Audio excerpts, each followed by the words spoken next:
Hello, welcome to the show. Sexual violence against women isn't news to anyone. The Missing and Murdered Indigenous Women and Girls Inquiry and the Native Women's Association and numerous justice reports have well documented that Indigenous girls and women are far more likely to be victims of sexualized violence than any other ethnicity in Canada. The Me Too movement refocused scrutiny on an aspect of the problem often just whispered about among women. Women warning other women about problematic men to be wary of. You know, sometimes it's just community weirdos that we know to steer clear of, but too often it's trusted men who hold positions of power and command respect that we know that they don't deserve. This happens in our organizations, it happens in our communities, grassroots protest movements, and even places of healing. Anywhere there are men, there can be violence or harassment of women. While often they fall one by one, they seem to land all too often softly somewhere, and often, as we know from recent headlines, continue to do damage to others. Today, we are putting that in focus. Why is it still going on? Is Indian country lagging behind other movements in identifying and rooting out predators in our midst? What's being done? What's not being done? There's lots to discuss on today's topic. Too much for a one-hour show, so we're actually making sexual violence and misconduct a two-part series starting today with women and then continuing next Wednesday on April 27th, talking to men. So let's refresh our minds about some of what's been grabbing the headlines on this topic. When the Me Too movement exploded in the United States with Harvey Weinstein's litany of sexual assault and misconduct allegations, the ripple effect was felt through Indian country. An independent investigation in 2018 that found Morley Gugu discriminated against and harassed women. AFN hired law firm Faskin to conduct a separate investigation into the allegations. On October 11, 2019, one day after the AFN received the report, the Mi'kmaq chiefs from Gugu's region ousted him from his role. Now he is fighting to save his name and move on.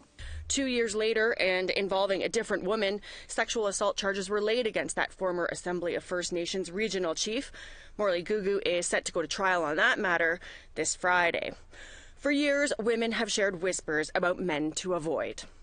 Even while watching many of those men rise through powerful ranks within our communities, grassroots movements, to the highest offices in Indigenous power. Women came forward with stories of inappropriate contact.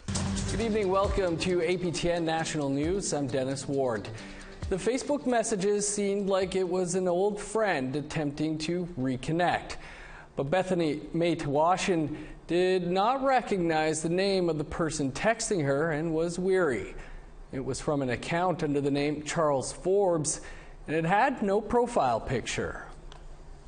I was wondering, who is this and why are they calling me by my name? He asked her to guess who he was and dropped hints like saying she's seen him wear feathers and he's been in the news. She guessed twice and he fed more clues. Then the texter said they had met at the restaurant where she worked and taken a selfie together. That's when she guessed Arlen Dumas. They had taken a selfie together back in February 2018. The texter replied, "Yes, man, you are good." He asked her for her phone number, but she did not reply. However, her phone number was visible on her profile, and the texter began to write her from a phone number, which the Assembly of Manitoba Chiefs has since confirmed belongs to Grand Chief Dumas. Years later, Manitoba Grand Chief Arlen Dumas is now facing an HR and police investigation into other allegations, including sexual assault. Many men escape allegations unscathed, their misdeeds brushed aside in the name of politics. Many more run out of chances and eventually fade into obscurity. And others who are outed choose to address their problematic behavior publicly. I'm here today to stand my truth and apologize to Laura Lee Hall and her family and her community. I want to firstly acknowledge the pain and hurt that I have caused to her, but sincerely and apologize for what you have went through carrying that trauma. Even places of supposed healing can be target-rich environments for predators. She was just crying, but she explained how he was saying the elder was saying how he has different desires than his wife, and asked if he can get naked for her, basically, and asked if she wanted it and whatnot. And she got scared. She ran away and told other staff. Communities and organizations to this day grapple with the age-old problem of men behaving badly and women bearing the scars of that behavior. Hilda Anderson-Pierce is a member of the Nissequoiasic Cree Nation in Manitoba and chair of the National Family and Survivors Circle. She's a fierce advocate and tireless ally for ending violence against Indigenous women, girls, Two-Spirit, and gender-diverse people. I talked with her earlier. Hilda, you've spent more than 2 decades of your life examining and advocating, against sexism, sexual violence, harassment of our women. Just to be really frank, what pisses you off the most about this whole thing? I think, what I find really upsetting is the inability for systems to react and address, the gender-based violence that has been going on for such a very long time and develop mechanisms that hold perpetrators accountable. I think that's, one of the most upsetting things to me, because when you look at, especially Indigenous women, girls, and Two-Spirit and gender diverse people who've been victimized, they're left with a lifetime of trauma. Mm-hmm. Yeah, well, and then we have the Me Too movement, which I think you're probably like me. As women, we look and we see this uprising, right? And it's like, this is finally, the change. This is where it's going to happen. It was the kind of feeling that I had in my gut at the time. There's more and more people are coming forward, but has it made a difference? Like, has it made men say, oh, I need to stop my behavior. I have to stop being predatory. I have to stop being toxic. I think, I don't think it has made a difference, because we're still seeing, an extremely high level of violence, of gender-based violence against, all women, girls, and Two-Spirit and gender diverse people, so I don't think it has made a difference. What I think it has done is, with individuals who have predatory behaviors, they've gone about it in different ways, because they've gone so long without being held accountable. They feel that they're invincible to any form of justice or accountability, because systems, often favor perpetrators and re-victimize victims. So until systems change, it's going to be very challenging for individuals who have been impacted by gender-based violence to seek any form of justice. Well, we see these men too, even when they are held accountable, when it's revealed some of the stuff that they get up to, it's like so many times they just land on their feet. Like there's just some sort of protection mechanism built in.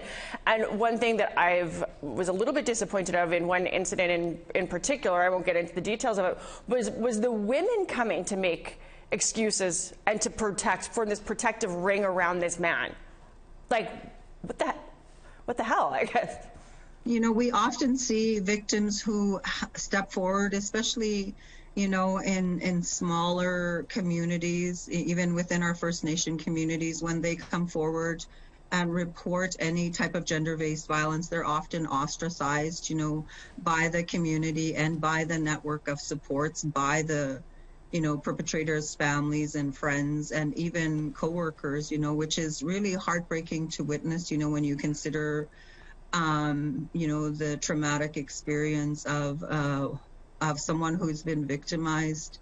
And, and there's also a lack of education and training, within our nations to address these type of situations. And I think, governments need to act to ensure that there is, supports and resources to support anyone who comes forward reporting any type of victimization within our nations, and people have to be adequately trained and resourced, to respond and to ensure that there's a safe place to go and that there's supports that are effective. One thing I wanted to circle back to, and I think this gets lost in the discussion sometimes, but it's an important point. It's something that I'm not overly familiar with. I haven't done, stories on this or research on this, but what is, the sexualized violence, the harassment, the abuse against two-spirit and gender diverse people? If you could just speak to that a little bit, because I think that is something that a lot of us don't really have our heads around. I don't like to claim spaces for the 2S community, but I like to be, an auntie and advocate for supports and resources for them too, because they experience extreme violence on many levels, when they're struggling, to really claim their spaces of who they are and to be truly who they are. There's a lot of bullying, like victimization, harassment, and many have also experienced sexual violence. So, we need to ensure that spaces are created for the 2S community as well, and that their voices are at all tables, when there's an opportunity to create services or structures, to address gender-based violence, or provide healing supports and resources. Why is it, why is it always the women that are left to deal with this? We're the victims of it, but then we're also the ones who have to try to find ways to fix it. We're the ones that have to heal. We are the ones that have to help people heal. Where's the men at? I think, when we look at the misogyny and the patriarchy that exists, across this country, I think that's one of the biggest reasons why women, and the 2S community have to often navigate systems and advocate systems and seek justice without the support, of the male community, and I think it's time for many of our Indigenous men and boys, to really reclaim their warrior roles and say enough is enough, because Indigenous women and girls, and the 2S community have been victimized for long enough. Not only are we victimized outside of our communities when we leave, but we're also victimized within our nations and our communities, and it's time to bring this issue to the forefront and to talk about it and to address it and to ensure that there's adequate resources in place to support victims and to educate and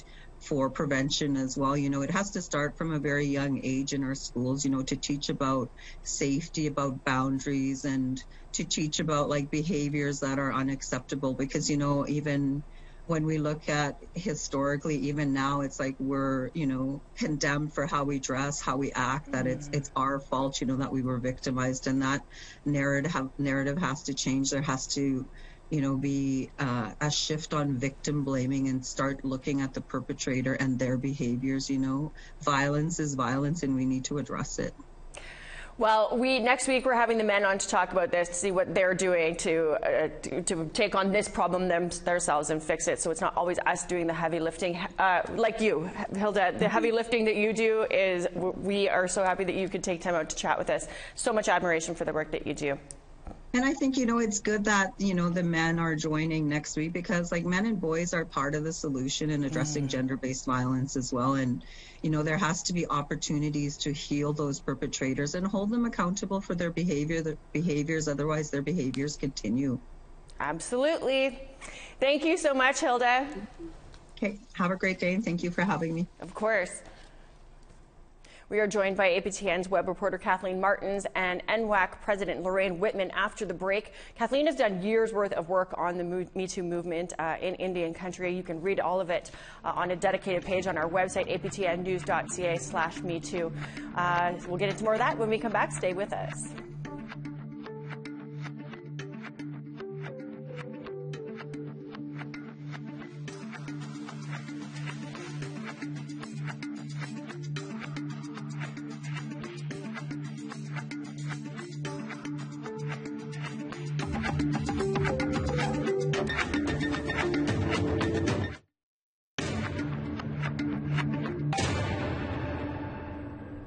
Welcome back. Let's take a look at some statistics to help put this discussion in context. More than 6 in 10 Indigenous women report having been physically or sexually assaulted at some point during their lifetime. That's compared to 4 in 10 non-Indigenous women. 59% of First Nations women, 64% of Métis women, and 44% of Inuit women suffered from psychological, physical, or sexual intimate partner violence. Overall, this data represented 61% of Indigenous women. More than a third of the perpetrators of sexual violence against Indigenous women are Indigenous men. Self-reported rate of maltreatment of Indigenous girls before the age of 15 is close to triple that of Indigenous boys. There's a higher proportion of Indigenous people who self-reported being physically or sexually maltreated before the age of 15. That's about 40%, whereas non-Indigenous people, it's about 29%. Joining us now is Kathleen Martin and Lorraine Whitman. Thanks for being with us here, ladies. We just heard some pretty sickening statistics, Lorraine. Indigenous girls being abused at a terrifyingly young age at home, by family members oftentimes. And it just seems like it gets worse as we age, right? It's not safe at home. It's not safe in our communities. It's certainly not safe outside of our communities. Stats show that 2/3 of the violence that's committed against us is by non-Indigenous men, and 1/3 of it is by Indigenous men. How do we live like this, Lorraine? We keep going forward as best as we can, but NWAC is being a feminist movement, in its rightful way. But is what we do. We struggle with the inequality that's there with the women, and the rights. Of equality that we keep fighting for, that's afforded to the men. And we need to be able to nip that in the bud. We need to work together collaboratively in the movement and making sure that, the gender equality is there in any of the areas, the positions that we may hold in housing, in healthcare. There's so many areas, and we know that racism and discrimination is there. And this all leads back to the whole colonial structure of oppression. Mm-hmm. And it's unfortunate, but the Indigenous women, we are highly marginalized, and there is a lot of violence that's within that. Yeah. Kathleen, just a few days ago, we did a story. A traditional healer pleads guilty to 11 counts of sexual assault. Not the first time a healer has been the predator, right? Or at the very least, the pest. Like, if they're not the full predator, they're pests oftentimes too. You've been covering these stories for a long time. What keeps standing out for you, if anything?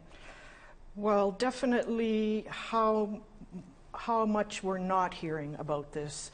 That so many, we're hearing more of it now, but it's coming out now, but we know there's so much of it that hadn't come out in the past. Yeah. And that creates, we hear a lot about intergenerational trauma in Indigenous communities from, the effects of colonialism and the systems it put in place with the residential schools and the day schools and 60 Scoop and now the child welfare organizations. This also creates intergenerational trauma. Yeah. So, and then when that happens, we know already support is lacking in those communities for the existing intergenerational trauma. Then this compounds it. There isn't this is specialized stuff for people to help you with. So again, it's just more trauma layered on top of more trauma without the adequate support and attention that it deserves. Even policing isn't readily available, right? Yeah. It's usually an RCMP detachment far away, and then by the time they come, it's over, and there's just so many things stacked against bringing this out in the open and clamping down on it. Yeah. Lorraine, I want to ask you, if we can go back a little bit to when the Me Too movement happened a couple of years ago, did you think, NWAC's been working on this since you started, did you think that there was going to be some powerful shift, like there'd be this new momentum with the Me Too movement? Why, most certainly. There have been a lot of initiatives with the Me Too movement. It's been there. It's empowering women to be able to be out there to speak, for our rights and to advocate for women who haven't the voice that would like to be out there. Mm-hmm. And it's really been a positive movement, in that, and we need more of our women, regardless, to be able to be speaking up and speaking out. Because we are powerful, we're from a matrilineal line where the women have always been there. But as stated before, colonialism system, you know, the oppression that, and the impacts that it has given to our women, our girls, and our, you know, 2S LGBTQIA plus community members. It's caused a negative impact, and we have a lot of healing to do with it. And again, it's from the residential schools, the 60 groups, the day schools, and the racism discrimination in the justice system. We see it with the RCMP, we see it in the healthcare, and many institutions. And we need to continue to educate. But, you know, the Me Too movement, you know, has been a positive stepping stone in moving and our voices to be heard. Do you, you know, we talk a lot about how things used to be. We have matriarchal societies. Do we, you know, we keep saying that, but and we keep getting women, like there's a shift in power sometimes about, you know, let's give it back to the women. But we're still seeing the sexualized violence. So what is it making a difference if we have more women leaders? Like I'm curious for both of your perspectives on that. If it's okay, I'll go first. I haven't seen that. There still aren't enough of them to really make a difference, you know, to move. And they're still operating in a patriarchal structure. You might be a woman, but you're in, right. 100%. And, you know, I'll hear often that it's women who don't believe the victims. I know. And then what? Like, first you're victimized usually by a man, then women don't believe you. You're completely isolated. You're sorry you came forward. Things just go sideways from there. And so I think what Lorraine talked about, education, we have to educate the women too. We can't just assume they're going to think like we want them to think. That's so true. What are your thoughts, Lorraine?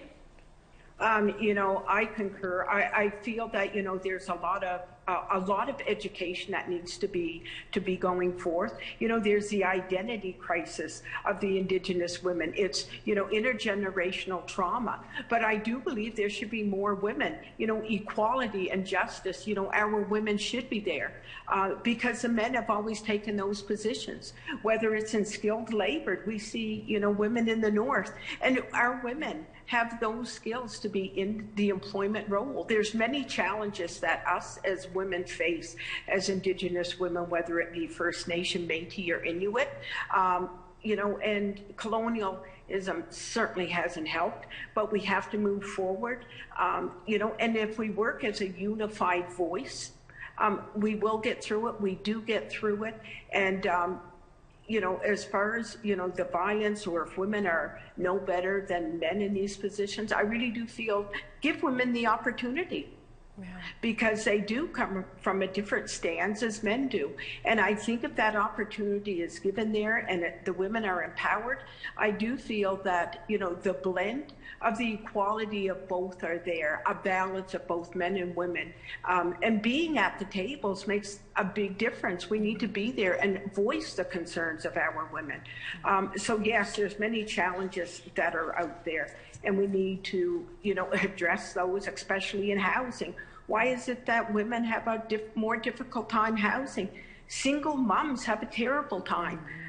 You know, our jobs, you know, the disparity in those jobs need to be rectified.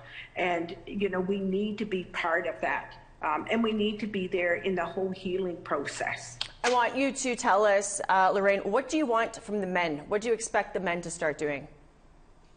You know, I want the men to be able to work with us, because men are part of the solution. They're also part of the problem. They're a big part of the problem. To have a healthy They're the problem. Community, you know, to have a healthy community and what have you, we need to include the men. They need healing. You know, our Indigenous men and boys, they've also go missing or have been murdered. And they've been violated due to the, you know, the whole colonialism impact and oppression.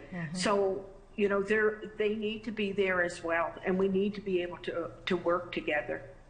But they still are ultimately responsible for their actions, right? And exactly. That's why healing and different therapy, you know, different approaches need to be there. And I'd like to see men call other men out.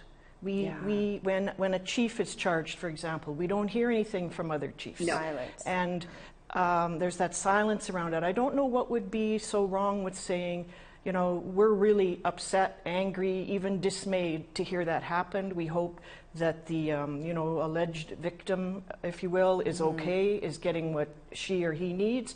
And, you know, we can't say anything right now because it's before the courts, but we are not happy to hear that that happened and there's an investigation. I don't know what's so wrong about saying something like that. Yeah. I don't think it's too much. And it's true, they're perpetrators, and there needs to be justice that should be given, and we should know about it, you know, and the names, because there's other innocent victims that are out there, and they need to be protected as well. And yes, we have to call them out on their actions and their behaviors. You know, we've been talking about, you know, this happens because of settler colonialism, you know, this patriarchal society that we live in now. But even in these like decolonized spaces, as these protest movements oftentimes like to tout themselves as, you know, I've personally been messaged, and I know Kathleen as well, untold number of people who come forward with things that they say have happened at Wet'suwet'en camps, Landback Lane, Standing Rock, Fairy Creek. You know, there's women and gender diverse people that have said that those are not safe places, not safe spaces. And when they've raised concerns, they say, you know, it falls on deaf ears lots of times, and it's like, don't, because it, you know, if you draw attention to this, it takes away from the cause, right? And so then there's silence in that too. Lorraine, is this something that's come across your table at NWAC? It most certainly does. You know, we hear about the man camps, we hear about, you know, the victimizing of our women, the violence, the sexual abuse. And, you know, we need to be also able to be able to talk to some of these corporations. They are at fault just as anyone else. And our women shouldn't be penalized not being able to go for work in these camps.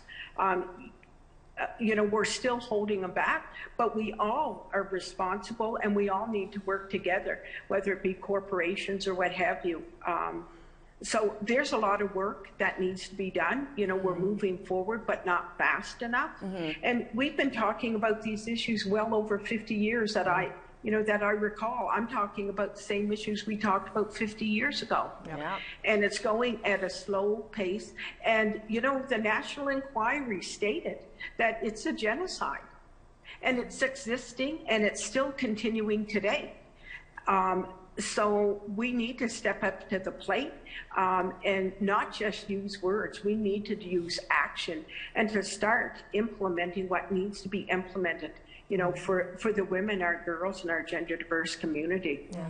Is it surprising to you, Kathleen, you know, you get those same phone calls and messages that I get too, you know, about things that people are saying are happening at these protest activist movement camps. Surprising? No, I think you're going to find bad behavior everywhere. Anywhere there's men, you could have this, right? It's a risk, and you're together in close quarters. Some people just think, hey, I'm going to take advantage of the situation. There isn't media around, right? There are no cameras. The Mounties are busy with the protesters. Hey. Well, and if you complain to the Mounties, you know, aren't you, doesn't that, the very thing that took you there was because you're protesting something. If you become somebody who's relying on the police to help you in some way, like I could see how you'd be like, I'm not going to report that to anybody. Like I would just, I guess, quietly leave. You're at risk even from police. Right? Exactly. So what I wanted to say, though, is, for example, we covered a case of a high-profile chief here in Manitoba, and, you know, Lorraine was talking about corporations. I mean, you know, we're a news-gathering organization. We were cut off from all communication from that organization because of our reporting on the story. Like that, I see that as toxic, negative behavior, a way to isolate us. Other mainstream media covered the same story we did. They were not cut off. We were punished. We were punished. And that, if that happens to us, to APTN, we can only imagine what is happening to the victims, or, you know, girls and women in these isolated communities. We've got all of APTN behind us, and we're being told, don't report that. Yeah. Well, I know, Lorraine, this is, you'd said you've been working on this for 50 years. Here we are. Nothing has really changed. Progress is slow. What's next on your plate, I guess, to kind of keep it going? You know, is to be able to support all of our women the best way that we can. I know there's dollars and funds that the government has set out, you know, for us to, again, just keep applying, because we need funds to be able to meet the needs. And it's not a want that our women, our girls, and our gender diverse need. It's a need, it's protection to live in a safe place and to be at the, you know, equivalent to what our men, you know, and the standards that, you know, that they have every day. You know, we don't live in a safe environment. We need to work with our women and our girls and make sure that they are in a safe environment so that they can live a better quality of life that many of our four trailblazer women have forged. Well, we are out of time. We have to take a break. Lorraine, thank you. It's always a pleasure to talk to you and hear your perspective. And thank you, Kathleen, too. Sure. We need to take a break, but here's a couple of comments from our social media. Kat wrote, there needs to be more discussion about what happens to the perpetrators. I think Lorraine had mentioned that as well. You know, that's kind of the root of this, and nobody talks about what's being done about it. So shine light on the ones that are doing the violence and change the narrative. I like that point. Will wrote, curious about how other Natives feel about serial sex offenders getting lighter sentences for their repeated crimes because the judge has to take into account his lived experience as a Native. That's a good point as well. You know, the victims don't get the option of a lighter sentence for being victims, but the perpetrators get, and oftentimes repeat offenders, you know, can plead for leniency. Okay, thanks for those comments. We need to take a break, but when we come back to Indigenous journalist Kathleen, who's still here, one investigated the Me Too movement in Indian country south of the border. She's going to join us too. And then another Indigenous journalist, the harassment that she got while she was on TV. You can't believe it. Stay with us.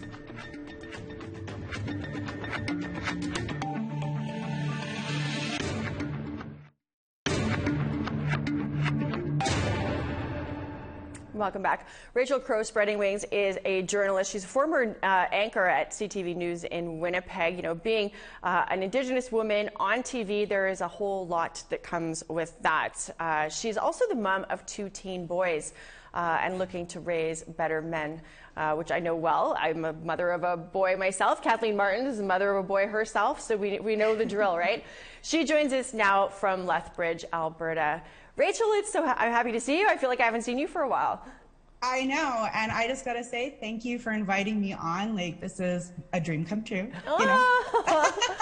Well, you know, I enjoyed your Facebook post the other day about this stranger who slides into your DMs at like 3 in the morning. Yes. And what happened when you call out that behavior. You know, total gaslighter saying, you know, you're the one with the problem for not welcoming his late night advances because time is a colonial construct and you are clearly in the wrong. Right. Like, you know, do you get used to this sort of thing after a while? I mean, you know what it's like having a profile and the harassment that can come with it, right? From our men. I don't know.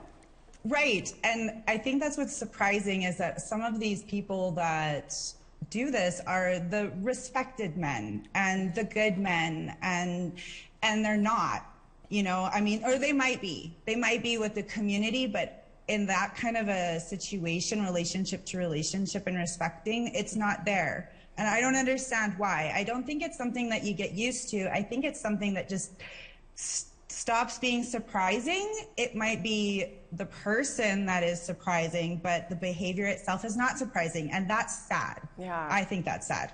Let's talk about some of the comments that you would hear from viewers, you know, people sitting at home, mainstream media outlet watching an Indigenous woman on their news. What sort of things did you have to endure when that was going on? I got more negativity than positivity. And I think part of it is because, you know, where I was reporting from, I wasn't necessarily from. So there were times when I would struggle with a word or something, but everybody does that. Like if you sit and you watch the 24-hour news stations, like every anchor does that. Everybody does that. And it's live TV. You don't know what's going to happen. You don't necessarily know what's the anchor is being told, right? Yeah. And you're still reading while retaining the information from the control room. But any little mistake, I was a diversity hire. I know they just have to bring you on because you're an Indian. And there was a lot harsher words too that I would not want to share with the viewers, but very racist and very sexist and calling me down. And a lot of digs at my last name, of course. I've heard a lot of different variations of my name. And, you know, and it's just like, why? I don't understand why. I mean, people make mistakes, especially live TV. Yeah. You know, like it happens. Yeah. And it be great? I don't understand what they feel the freedom is to do that. Yeah. Wouldn't it be great, Rachel, if, you know, they have a late night show where they have celebrities reading mean tweets, if you could be anchor journalist reading those unwanted DMs and you know, that might be a thing we could start. Yes. Yeah, absolutely. And you know what, honestly, like if an anchor has said something wrong, like maybe reach out and tell them the way to say it. Yeah. You know, because especially out here, like we might have French words, but they have been anglicized, right? Yeah. So I'm saying it the way I'm used to saying it out here in Alberta, or, you know, and then I move that way and it's not the same. And then you get viciously attacked race-wise and because you're a woman. And it doesn't make it for a comfortable thing. And of course, being in the public eye, that is something that you know that is going to come up. But at the same time, that there's a line where it's like, but you're not even being constructive. You're not even trying to help me be better or anybody be better. You're just attacking because it makes you feel powerful. And that's not powerful to me. We only have about 40 seconds left, but I want to ask you, you know, you're raising 2 Indigenous boys. How are you making sure that they aren't predators or pests, you know, to break that cycle? I think that I'm very honest with them about what happens to me and how I read it and how I feel. And I think that sometimes a man may not know that he's even coming off that way. I mean, they should know, but they may not know. But how do they know unless you talk about it with them, right? Like with your kids. Yeah. Like you have to be honest. This guy said this to me. You may not have made me want to feel this way, but this is how I'm feeling. Yeah. Yeah. Kathleen, we've got 30 seconds left here. You've raised a boy. He's in his early 20s. What was your take on not raising a predator? I have a great story. When he was born, I'm not kidding, I'm holding him and I'm going, when you tell a girl you're going to phone her, you phone her. And I've just tried to keep... You just hammer that back home. Well, follow through. We're out of time, and we have to go to a break here. Or not a break here. We've got Mary on the line here. Rachel, thank you. It's always so good to hear from you. Thank you so much. You take care. See you later. The Me Too movement blew the lid off of sexual violence that women face, often at the hands of men in positions of power. But despite the broad conversation happening around the world, it continued to happen at a disproportionate rate to Indigenous women. And the headline-grabbing #MeToo didn't seem to really deter Indigenous men from being inappropriate or worse. Marionette Pember of Indian Country Today spent 9 months delving into this whole issue. She wrote a 3-part series, Me Too in Indian Country. We don't talk about this enough. What happens when Native women come forward, and toxic masculinity, addressing a terrible truth. She joins Kathleen Martin and I from her home in Cincinnati, Ohio. Mary, thank you for joining us. I loved that series, and it just checked off all of the same boxes south of the border that we see here in Canada too. You know, I have to wonder in the wake of that, how many more women would be hitting up your inbox with stories? Yeah, you know, I haven't, as I mentioned, I wrote it a couple of years ago, and it ran in 2019, and I was on that beat for a while. I was writing quite a bit about missing and murdered as well, but, you know, not so much. I haven't really gotten that many emails subsequently, but I know it's an ongoing issue. Unfortunately, there are very few tribes that really have any policies and procedures in place for dealing with sexual harassment on the job for their employees. Yeah. Kathleen Martin's here. She's when we were getting ready for this this episode, gathering some of the stories that we've done here at APTN. You could just scroll and scroll and scroll and scroll and scroll, and that's just in what we've done in the last couple of years. Kathleen's been kind of front and center for most of these. You know, what continues to strike you, I guess, as you keep covering like the sexual violence or the harassment of Indigenous women by mainly Indigenous men? Yeah, I will say two things, Melissa. One is all of the incidents we don't know about. Yeah. I fear that these are the tip of the iceberg, and that iceberg is buried quite deep. And the ones who do come forward would be my second thing. They are very much isolated still, not believed, bullied online. So there is still a lot of work that has to be done around that. Yeah. So there are, and the courage it takes to come forward knowing that that online impact is going to hit you and hit you hard. And they still do it. Well, I'm curious, what stands out for you, Mary, in what you learned in this 9-month investigation that you did? I think just how really frightened women are to come forward. I mean, and I'm sure it's not just women. There are, folks who are LGBTQ and men as well. But it was mostly women that I spoke to. Because there are so few policies and procedures in place, women are pretty frightened to come forward. I mean, they risk their jobs. And more than that, especially in a tribal environment, they could lose their access to housing, other services, and their families could as well. So it's a pretty risky business to come forward about sexual harassment in the workplace.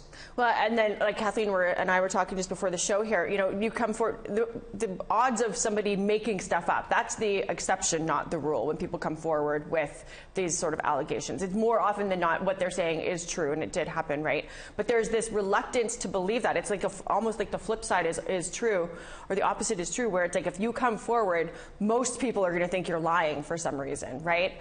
And they, that's... We've watched it happen. We did. How many times? And doing that, and the fear that Mary referred to, and you're talking about now, that keeps victims from coming forward, also helps normalize the behavior. Right. So I had a woman call me after my last story when a chief was charged with sexual assault, and she said, I've been reading your stuff, and it's helped me see that this isn't normal, that I shouldn't accept it, and neither should my community, and we need to do more. So I think that's the downside of not coming forward, is you just have to accept it, and thus that leads to it becoming a normal part of your life. Yeah. Well, and these men too know that it's like, I'm sure they find safety in being predators or pests, which I mean, you're one or the other. Knowing that if somebody did speak up, she's probably going to get taken care of, right? The public will go after her, and there must be a sense of safety that they feel in that. I'm curious, Mary, so in one of the articles you quoted a woman saying the ongoing fallout from settler colonialism and the patriarchal federal relationship with Indian country disrupted those social programs or social systems, that were in place. Our ways have been decimated by poverty and government assimilation tactics, so we have few models of what healthy relationships look like. You quoted a woman saying that. So, I mean, if you could just speak a little bit to that. I mean, is that kind of part of the awareness that people have if we're ever going to kind of move forward and fix the problem? Do you think enough people understand, I guess, what the problem is? Well, I guess I'm not really sure. Could you maybe form your question? I'm rambling and thinking at the same time. I guess when that quote that what has caused the problem, right? The settler colonialism, the patriarchal effect of settlers in Indian country. It's changed the dynamics of how we function in our communities, right? And then you add poverty and all the rest of it to that. There's a lot of broken homes. So there isn't those healthy kind of older systems that are in place that we can live from. I guess, do more people need to understand that? And then what would be the next step in tracking it back to get back to those old days? Or can you even get back to what was lost? That's an interesting question. I think here in the U.S., one of the, elements that forwards this kind of behavior is, these very simple tribal constitutions that were foisted upon tribal nations back in the 30s. It was under what was called the Indian Reorganization Act, and they're just sort of boilerplate constitutions, and they don't typically contain very much of a separation between, like, for instance, the judiciary and leadership, like the tribal council. And many tribes are still operating with these very rudimentary style constitutions, and so there isn't a lot of protection if you come forward. That's, you know, and they don't really integrate, you know, these traditional ways that we might have had, you know, to sort of monitor that kind of behavior and penalize that kind of behavior. Yeah. Is there anything you want to add, Kathleen? Well, you know, the other thing is that when you do, women used to be in power in a lot of these communities. It's a matriarchal society, yeah. Before even Canada, the Indian Act came in. And I remember, you know, when the MMIWG inquiry was going on here nationally, thinking like you don't hear a lot of that. You don't hear a lot of the way women, they were very much on the sidelines in their communities, where they used to have a position of greater influence and power, even of equality, and that's missing. And I think that also contributes to this issue. Yeah. Well, and then I'll ask you both, you know, is the answer, is part of the solution having more women occupying those spaces of power? I'll let you go first, Mary. Yeah, probably, and also establishing some sort of policies, you know. The other thing I wanted to mention, I think that's important to note, sexual harassment is different than sexual assault. For sure. Here, in the way that we define it here in the U.S., a sexual harassment is considered a civil rights issue and includes like unwelcome sexual advances, requests for sexual favors, or like verbal or physical harassment of a sexual nature in the form of quid pro quo, such as, you know, if you do this, if you accept my advance, I'll reward you in some way. And, you know, it could also take the form of a hostile work environment that includes offensive jokes and threats and intimidation, versus sexual assault is a criminal act. Right. Usually something physical and involves a type of sexual contact or behavior that, you know, is of an explicit, you know, involving an explicit consent, and this is according to the Department of Justice. Now, I think that sometimes our women may sort of normalize it or dismiss it and say, well, he didn't, you know, assuming it's a man, he didn't assault me physically, he didn't rape me, so, you know, people sometimes will dismiss it and, you know, do I really want to make waves, you know, and I think, and also I heard a lot of women saying, well, you know, we're already viewed so dysfunctionally by the mainstream, you know, we don't want to call attention to something unless it's really egregious. And then also, you know, the notion that, well, this man also does a lot of good things in Indian country, you know, he's lauded for that. Do I really want to, you know, be part of, quote unquote, bringing him down? So, you know, it's a terrible burden, I think, and women accept some very untenable situations in their workplace because of that.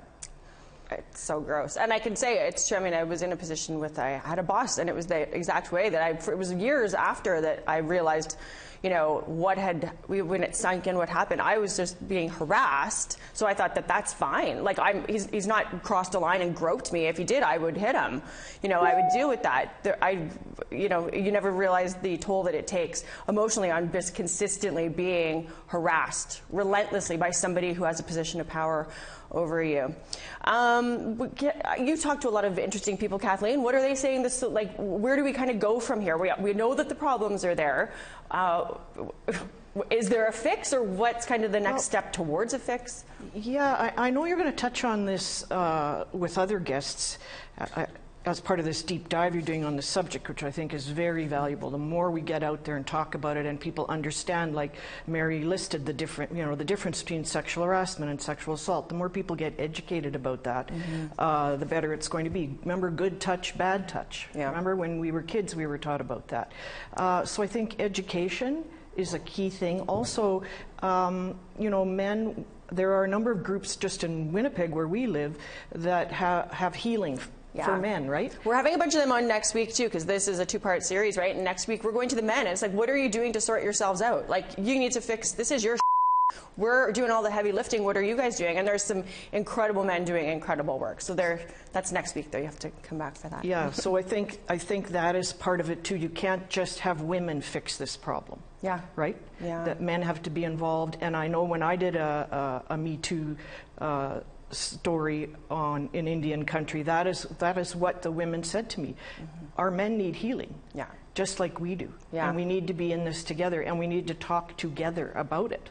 Can't just be, you know, we're the victims, you're bad, fix it. You know, it's a very complicated thing. Yeah. Mary, I'll give the last word to you. We are huge fans here at APTN of Indian Country Today. What's keeping you busy nowadays? Well, I'm doing a deep dive into Indian boarding schools. My mother and my grandmother and most of my family are all survivors. So I've actually been writing about it for over 20 years. And suddenly, because of what's occurred north of the border, you know, the world is finally realized that this is an issue and this happened. So I'm really busy with that right now. I'm happy to hear that, because it is an issue that we don't hear enough about south of the border. Mary, thank you for joining us so much, and we'll look for that article that you'll be doing on the boarding schools down in the United States. Well, thank you for having me. We are all out of time for our part one of our two-part look at sexualized violence and harassment. Be sure to join us next week. We are getting answers from the men. Why do they do this? When are they going to warrior up, to quote Hilda from earlier, and sort of break themselves out of this cycle? The women have been doing all the heavy lifting on this for too long while being the victims of the abuse. It's got to stop. We're going to talk to some amazing men for that. I'm Melissa Ridgen. We'll see you next week. You can check out the Me Too stuff that Kathleen Martin has done, aptnnews.ca/MeToo. Have a great afternoon.